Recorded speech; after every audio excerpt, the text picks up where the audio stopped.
Okay, nearly there. Now this is the bit where everyone gets really excited. The last column covers our outcomes. Now, as I understand, this is a little bit different to the rest. In the qualitative box, we're just going to show an example of how we might communicate the outcomes in a story format. So you're simply filling it in a way that reminds you of what is the activity, what are you going to have to do to fill that piece in. So this is a case study of a parent's experience participating in the program. Beauty. Next is the numbers, right? So a quantitative outcome could simply be speaking to the number of families or parents who have actually achieved that desired outcome. Easy, 35 families. But how do we prove that this has happened?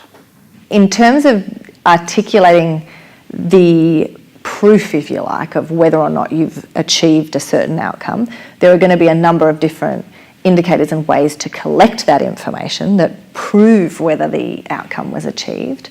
But at this high level for the canvas itself, you're simply wanting to decide what is the number, what is it that I'm going to want to track has actually occurred. Okay, neat. Next is the money stuff. How do we do this? If 35 families achieved the outcome, what is that cost overarching if we're breaking it down to 35 families?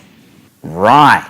So we want to write down the money spent to achieve each outcome, which means that if our program cost $10,000 and we had 35 families achieve the outcome, that's $10K divided by 35, or $285 each.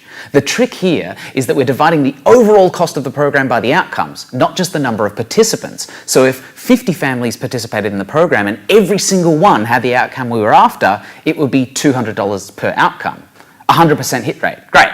But that never happens. So when we're calculating cost per outcome, it's the total cost of the program divided only by the number of successes.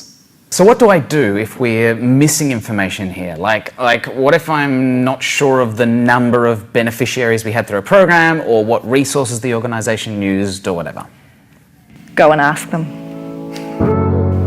So the great thing about separating your information into this format is that we know what to investigate if we're not exactly sure about any aspects. And we've got a succinct, objective overview of how the entire program is working, not just the stuff that we do each day to make it happen. Yeah! Wow.